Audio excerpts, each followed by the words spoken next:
바울은 오늘 본문에서 이렇게 말하고 있습니다. 내가 그리스도의 복음을 위하여 드로아의 이름에 주 안에서 문이 내게 열렸으되라고 바울이 고백하고 있습니다. 바울이 드로아, 이 드로아는요, 바울이 2차 전도 여행 때 환상을 본 것이 바로 이 드로아입니다. 바울은 이 드로아에서 2차 전도 여행 때 아시아로 가서 복음 전하기를 원했습니다. 그런데 이 드로아에서 하나님이 환상 가운데 저 마게도냐 지역의 사람들이 이리 와서 우리를 도와라는 그 환상을 보면서 성령님이 아시아에 가서 복음 전하는 것이 아니라 유럽으로 가서 복음을 전하라는 이 하나님의 사인으로 보고 이 드로아에서 마게도냐 빌립보 지역에 가는 것을 보게 됩니다. 그 드로아입니다. 이 바울이 이 드로아에 이르렀을 때 복음을 위하여, 선교를 위하여 드로아에 이르렀는데 주 안에서 문이 내게 열렸다. 문이 열렸다는 것입니다. 복음의 문이 열렸다는 것입니다. 선교의 문이 열렸다는 것입니다. 전도의 문이 열렸다는 것입니다.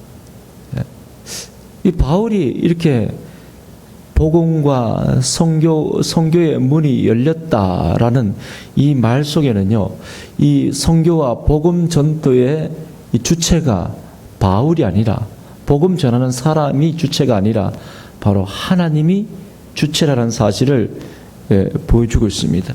아무리 바울이 열심으로 복음을 전하고 선교를 해도 하나님께서 그 복음과 선교의 문을 열어주지 아니하시면 안 된다는 것입니다. 열어주셨다는 것입니다. 하나님께서 그 복음의 선교의 문을 열어주셔가지고 너무나도 복음을 전하면 많은 사람들이 복음을 받아들이고 많은 사람들이 예수를 믿고 막 부흥이 막 일어나는, 그걸 목격했다는 것입니다. 하나님이 여기에 이 드로아에 하나님께서 선교의 문을 열어주셨구나, 전도의 문을 열어주셨구나 라는 것을 바울이 깨달았을 만큼 그런 열매가 나타났다는 것을 보여주고 있습니다. 그런데 13절에 보면 이렇게 고백하고 있습니다.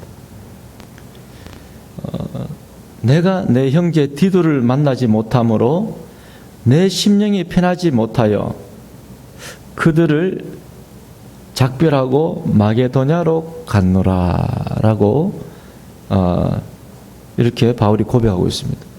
지금 드로아에 와서 이 선교를 하는데, 복음을 전하는데 하나님 문을 활짝 열어주셔가지고 선교가 너무 잘 돼요. 바울이 복음 전하면 10명 가운데 복음 전하면 7, 8명이 막 예수님 믿고 세례를 받고 막 그런 일들이, 열매들이 막 나타나는 거예요. 얼마나 재밌겠습니까? 그런데 그렇게 지금 복음의 문이 열려가지고 열매를 맺어가려고 하는 그 드로아에서 바울이 늘 고민한 게 있었습니다. 생각하는 게 있었습니다. 그게 뭐냐면, 우리가 고린도 전서에서 봤듯이 고린도 교회가 굉장히 문제가 컸잖아요. 이 고린도 교회가 곧 무너지려고 하는 그런 상황에 빠져 있었습니다. 아볼로파, 예수파, 바울파, 베드로파 막 나눠져 가지고 서로 싸우고, 그 고린도 교회 안에 그 음란의 제약이 있었고 온갖 그런 잘못된 그런 신앙관이 판을 치고 있어서 이 고린도 교회가 한때는 은혜가 많았어요. 갖가지 은사가 나타나는 교회였지만 성령으로 시작했다가 육신으로 마치려고 하는 그런 교회가 큰 위기에 빠졌다는 것을 우리가 고린도전서를 통해서 우리가 알게 됩니다. 그래서 바울이요, 고린도전서를 쓰고 난 뒤에 바울이 자기 제자 디도를 보냈습니다. 고린도에. 바울이 디도를 보낼 때 눈물의 편지라는 그 편지를 디도의 손을 통해서 그 고린도 교회에 보냈습니다. 그리고 디도는 그 교회에 가서 바울이 전한 눈물의 편지를 고린도 교회 성도들에게 전하고 또 거기서 한동안 목회하면서 그 문제들을 해결하기 위해서 디도를 보냈던 것입니다. 그리고 그 디도가 그 일을 마치고 난 뒤에 어디서 만나기로 했냐면 이 드로아에서 만나기로 했다는 것입니다. 그리고 바울이 드로아에 갔는 것은 복음 전하는 그런 이유도 있었지만 거기서 디도를 만나야 돼요. 디도를. 그래서 지금 고린도 교회가 심각한 문제에 빠졌는데 지금 그 문제가 잘 해결됐는지 그 문제가 고린도 문제가 지금 다 원만하게 다 해결되고 그 고린도 교회 성도들이 신앙 안에서 예수님 안에서 이제 건강하게 신앙생활을 하고 있느냐 그 소문을 듣기 위해서 그 보고를 듣기 위해서 드로아에 갔던 것입니다. 복음 전하는 것도 있었지만 그 문이 활짝 열렸는데 복음의 문이 그 드로아에 활짝 열려가지고 복음 전하면 많은 사람들이 예수 믿고 돌아와요. 예, 마치 가을에 그 갈대밭에 불을 탁 붙이면 삽시간에 불이 확 붙어버리는 것처럼 그 드로아의 지역에 복음을 전하니까 수많은 사람들이 예수 믿고 막 돌아오는 그런 문이 열렸습니다. 그럼에도 불구하고 바울은 또 한편으로는 지금 고린도 교회를 늘 생각하고 있는 거예요. 지금 잘 돼야 될 텐데 디도는 왜 빨리 안 오나 너무 걱정이 되는 거예요. 그래서 이 드로아의 이 지금 복음 사역은 다른 제자들에게 맡기고 자기는 고린도로 가려면요 이 드로아는 아시아입니다. 소아시아입니다. 바다를 건너가지고 마게도냐로 가야 됩니다. 마게도냐에서 마게도냐 밑에 지방이 아가야입니다. 그 아가야에 고린도가 있습니다. 그래서 바울이 고린도로 직접 가려고 이 마게도냐로 갔는지 안 그러면 마게도냐에 무슨 일이 있어서 갔는지 그건 모르지만 디도가 안 와가지고 일단은 마게도냐로 갔다. 왜 마게도냐로 갔는지 이유는 말해주고 있지 않습니다. 그런데 우리가 고린도후서 7장에 보면요, 그 마게도냐에서 누구를 만나냐? 디도를 만나게 됩니다. 고린도후서 7장에 보면요, 이 바울이 디도를 만나서 너무 기뻐하는 그 모습이 나와 있습니다. 그래서 그 마게도냐에서 이 고린도후서를 쓰게 된 것입니다. 마게도냐에서. 그래서 바울은요, 그 마게도냐에 가가지고 거기서 디도를 만납니다. 디도를 만나서 고린도 교회의 그 실상을 다 듣게 됩니다. 디도를 통해서. 그래서 바울이 그 디도의 이 고린도 교회의 그 보고를 듣고요, 너무 기뻐가지고, 너무 기뻐가지고, 13절에는 작별하고 마게도냐로 갔노라 그렇게 끝났잖아요, 그죠? 근데 14절에는 바울이 이렇게 얘기합니다. 항상 우리를 그리스도 안에서 이기게 하시고 우리로 말미암아 각계에서 그리스도를 아는 냄새를 나타내시는 하나님께 감사하노라. 하나님 너무 기뻐가지고 감사하는 내용으로 바로 바뀌는 것을 보게 됩니다. 이 마게도냐로 가서 거기서 누구를 만나냐? 디도를 만나게 된 것입니다. 그리고 고린도 교회의 그 사정을 다 듣게 되는 것입니다. 바울이 14절에 이렇게 이야기하고 있습니다. 항상 우리를 그리스도 안에서 이기게 하시고 우리로 말미암아 각처에서 그리스도를 아는 냄새를 나타내시는 하나님께 감사하노라. 하나님은 참 일이 꼬이고 핍박이 있고 환경이 너무 안 좋아요. 인간적으로 생각하면요, 도저히 답이 안 나올 것 같아요. 바울이 생각했을 때는 고린도의 그 문제들을 생각해서 너무 깊이 문제가 썩어 문드러졌기 때문에 이 고린도 교회가 회복될 수 있을까? 인간적으로 보면요, 참 불가능에 가까웠습니다. 아볼로파, 바울파, 게바파, 이렇게 막 교회가 갈기갈기 찢어져 가지고 서로 싸우는 이 교회. 소망이 없어 보이는 이 교회. 그런데 그렇게 소망이 없어 인간적으로 보면 답이 안 나올 것 같은 그런 현실 속에서도 하나님은 이기게 하신다는 것입니다. 예. 하나님은 이기게 하신다. 인간적으로 보면 안 될 것 같은 일들이 하나님이 손을 대시니까 해결이 되지고, 예. 회복되어지고 고쳐지는 그런 일들이 일어난다. 이기게 하신 하나님께 감사하는 이 바울의 이 너무 기뻐서 찬양하는 모습을 보게 됩니다. 그래서 예수님이 제자들에게 말씀하셨잖아요. 너희가 세상에서는 환난을 당하나 그러나 담대하라. 내가 세상을 이겼노라. 세상에서 너희들이 마귀 사탄에 의해서 때로는 핍박당하고 어려움당하고 절망에 빠지고 답답한 일을 경험하고 그렇지만 담대하라. 믿음 안에서 담대하라. 내가 세상을 이겼노라.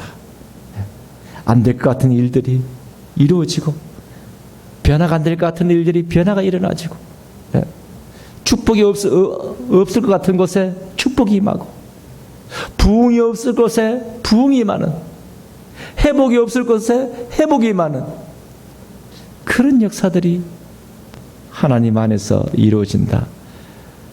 내가 세상을 이겼노라. 제자들에게 예수님은 말씀하셨습니다.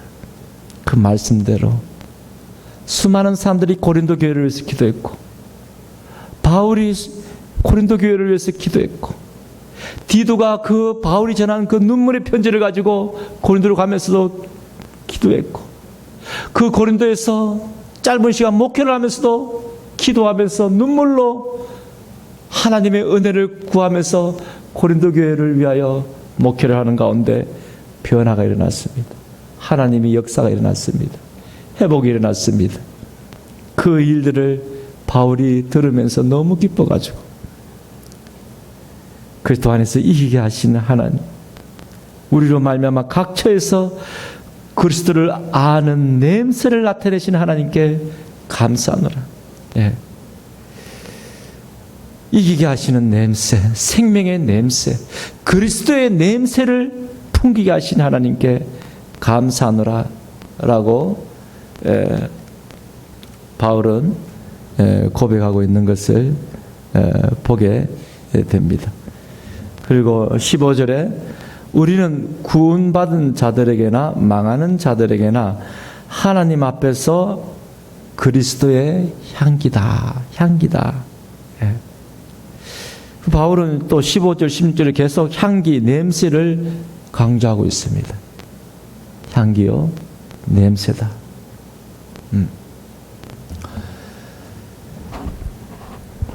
이 바울이 지금 이 냄새, 이 향기, 이것은요, 그 당시에 로마 제국의 시대였기 때문에 로마에서요, 이 향기, 냄새라고 하면요, 사람들이 다 기억이 있습니다. 다 기억이 있습니다. 왜냐하면요, 로마인들은요, 전쟁에 나가기 전에, 전쟁에 나가서, 승리하고 돌아올 때는요, 주피터 신전에 가가지고, 주피터 신전에 가가지고 제사를 드린다고 합니다. 그 로마 군인들이. 그 주피터 신전에 가서 제사 드릴 때 어마어마한 향을 피운다고 합니다. 그 향을 피우는데 그 향 냄새가 수십 킬로 떨어지는 곳에서도 그 냄새가 난다고 합니다. 그 향 냄새가. 그래서 그 로마 시대 때 먼 곳에서 있는 전혀 로마의 군인들이 나가서 전쟁을 통해서 승리했다는 소식을 몰라도 그 냄새가 바람을 타고 막 나면, 냄새를 맡으면, 아, 이번에 로마 군인들이 전쟁에 나가서 승리했구나. 그걸 알 수가 있을 정도로 주피터 신전에서 막 향을 피운다고 합니다. 제사를 드리면서. 그래서 로마인들은 이 향, 이 냄새, 이걸 통해서 아, 로마인들이 승리했구나. 이걸 안다고 합니다. 그걸 빗대 가지고 지금 바울이 얘기하고 있습니다. 우리로 하여금 이기게 하시는, 승리케 하시는, 승리의 냄새를, 그리스도 안에서 승리의 냄새를 풍기게 하는 바로 그 향기가 되게 해주셨다. 바울도 그렇고요. 바울의 제자들, 성도들 인간적으로 다 연약하지요. 다 핍박 아래서 고통당하고 어려움 당하고 그러면서도 하나님을 의지하면서 살아가는 그 성도들 인간적으로 보면 연약합니다. 그렇지만 예수 안에 있으면 그 연약한 갈대 같은 그 사람을 통해서 놀라운 일을 하신 하나님, 승리케 하신 하나님, 세계 도처에 아름다운 승리의 냄새를, 그리스도의 향기를 풍기게 하는 그런 냄새를 풍기게 하신다라고 바울은 지금 고백하고 있습니다. 바울이 얼마나 기뻤으면, 하나님이 지금 우리 눈에는 안 보이지만 없는 분이 아니라 지금 또 믿음 안에서, 성도들 안에서 지금 또 하나님이 향기를 풍기시며 일하시는, 승리케 하시는 그 하나님의 역사, 그 은혜를 찬양하고 있는 바울을 보게 됩니다.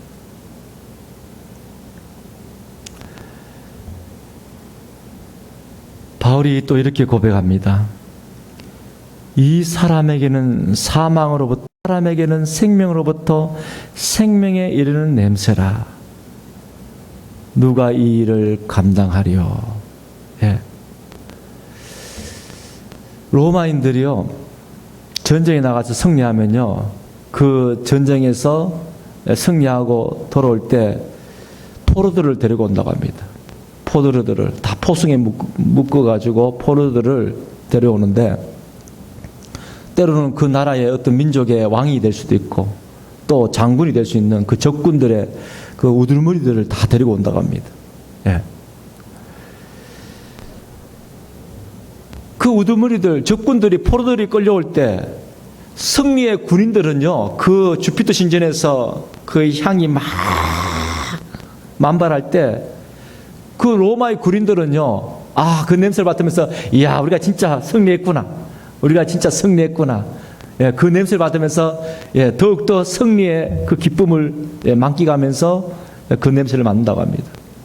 그러나 포로로 끌려왔던 적군의 그런 장군이라든지 왕들은요, 적군의 군인들은요, 그 냄새를 맡으면서 우리는 패배했구나. 우리는 이제 죽었구나. 그렇게 그 냄새를 받으면서 두려움에 뜬다고 합니다.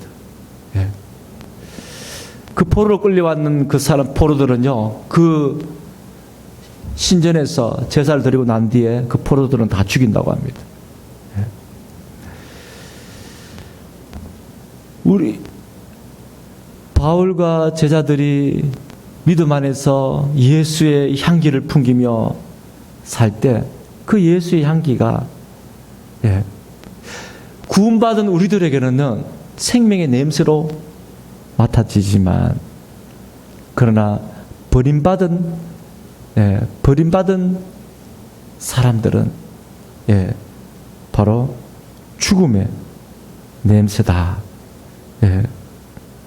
사망의 냄새다라고 고백하고 있는 것을 보게 됩니다.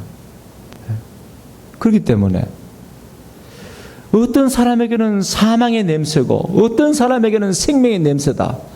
우리 인간이 주관하는 내용이 아니라는 것입니다. 이건 하나님의 주권 안에 있다는 것입니다. 그래서 바울이 누가 이 일을 감당하리요? 인간이 감당할 수가 없다는 것입니다.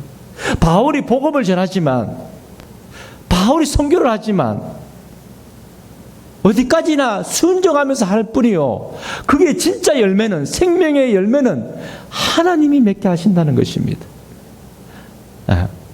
하나님이 선택한 백성들은 생명으로 복음을 받아들이고 생명의 그 열매 안에서 자라게 될 것이고, 그러나 버림받은 세상 사람들은 끝까지 복음을 무시하고 끝까지 예수를 믿지 아니할 것이고 그 마지막 때에 영원한 지옥 불못에 떨어지게 된다라는 것을 말해주고 있습니다. 인간이 할 수 있는 것이 아니라는 것입니다. 하나님의 주권 안에 있다는 사실을 말씀해 주고 있습니다. 그렇기 때문에 17절에 바울은 이렇게 또 고백하고 있습니다. 우리는 수많은 사람들처럼 하나님의 말씀을 혼잡하게 하지 아니하고 곧 순전함으로 하나님께 받은 것 같이 하나님 앞에서와 그리스도 안에서 말하노라. 하나님의 말씀을 혼잡하게 하지 아니한다. 이 말씀 속에서요. 이 당시에 거짓 선지자들, 거짓 교사들이 얼마나 많았습니까? 그래서 교회들마다 바울이 지나간 뒤에 이 거짓 선지자들, 거짓 교사들이 와가지고 하나님의 말씀을 혼잡하게 했잖아요. 하나님 말씀을 혼잡하게 했습니다. 하나님의 말씀을 있는 것 그대로 전해야 되는데 바울이 전하는 복음은 잘못됐어. 어떻게 사람이 믿음으로만 구원받아? 선한 행위가 있어야지만이 율법을 지켜야지만이 절기를 지켜야지만이 구원을 받지 어떻게 믿음으로만 구원받아? 그러면서 바울을 비난하고 하나님 말씀을 해방하게 하는 것을 보게 됩니다. 이 마귀는요 계속적으로 하나님 말씀을 해방합니다. 인간의 인본주의, 인간의 생각, 세상의 생각들을 이용해 가지고요 하나님 말씀을 못 믿도록끔 그렇게 해방하는 것이 마귀 사탄의 그런 수작이요 마귀 사탄의 일이라는 것을 성경 우리에게 보여주고 있습니다. 오늘날에도 인간의 이성으로 하나님 말씀을 해방하는 경우가 얼마나 많은지 모릅니다. 하나님 말씀은 있는 그대로 우리는 받아들이고 있는 그대로 우리는 믿어야 됩니다. 그러나 인간의 이성으로 하나님 말씀을 이해하려고 하면요 하나님 말씀을 잘못되게 왜곡되게 우리가 받아들일 수가 있는 것입니다. 그래서 지금요 오늘날에는 참 이 인본주의가 결합되어 가지고 이 하나님 말씀을 참으로 왜곡하는 그런 시대입니다. 동성연애가 성경 분명하게 죄라고 말하고 있는데 동성연애가 죄가 아니다. 인간적인 이성을 가지고 그들도 이 땅에서 행복하게 살 권리가 있다. 그러면서 교묘하게 하나님 말씀을 해방하면서 진리를 가려버리는 그런 일들을 지금 또 마귀는 하고 있습니다. 그래서 지금 이제 미국 교회, 유럽 교회 보면요 동성연애 목사가 생겨나고 있습니다. 각 교회들마다 동성연애들이 모이는 그런 교회가 있습니다.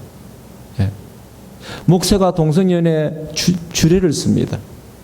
그런 일들이 이제 비질비질 일어납니다.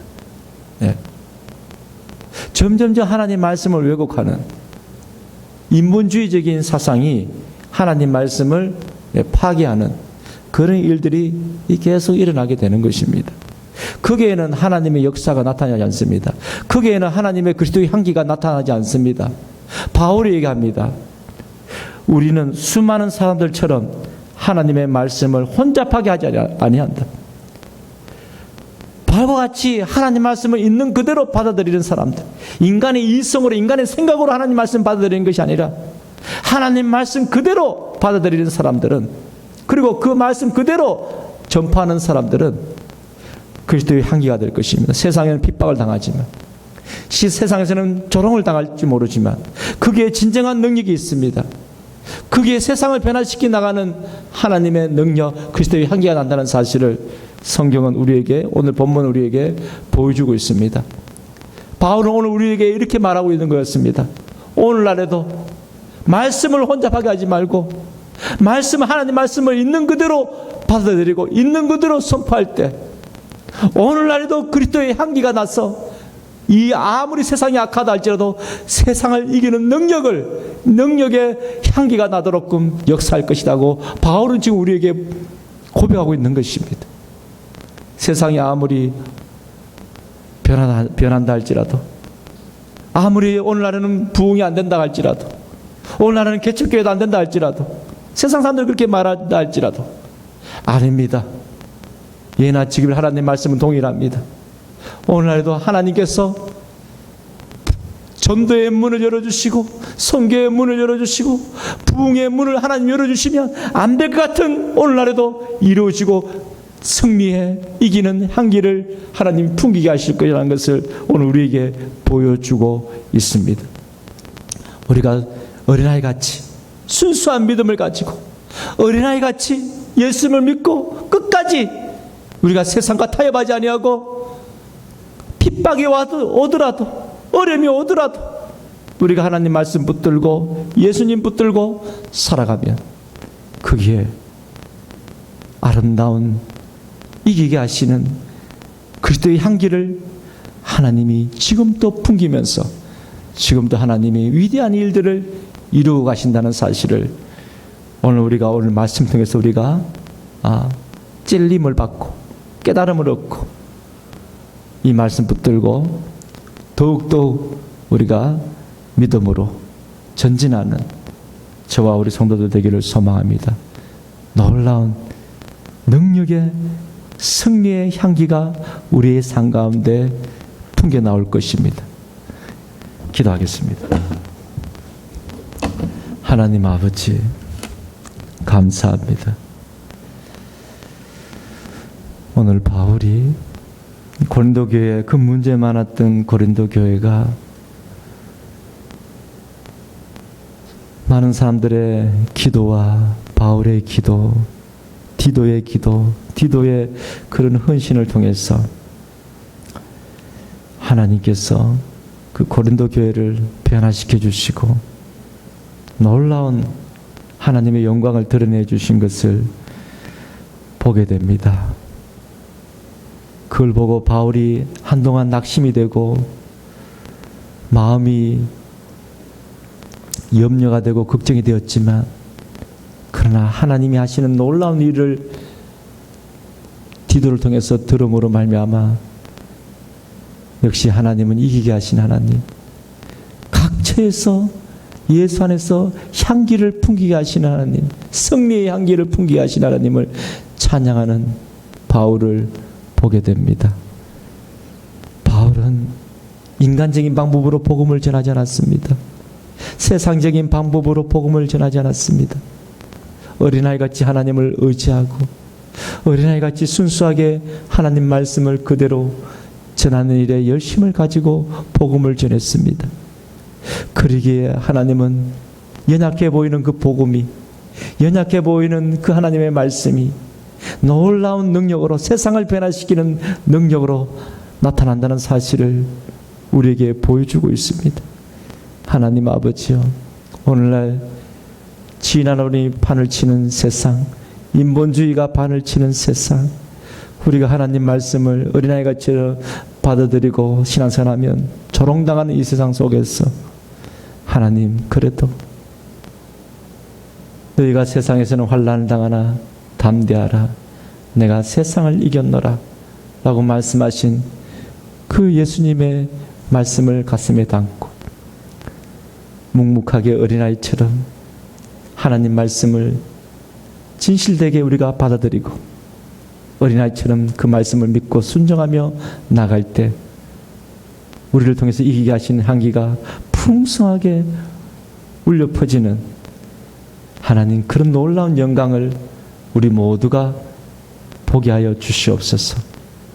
하나님 앞에 쓰임받고 열매 맺게 하여 주시옵소서. 승리케 하여 주시옵소서. 부흥케 하여 주시옵소서. 감사드리며 예수님 이름으로 기도드렸습니다. 아멘.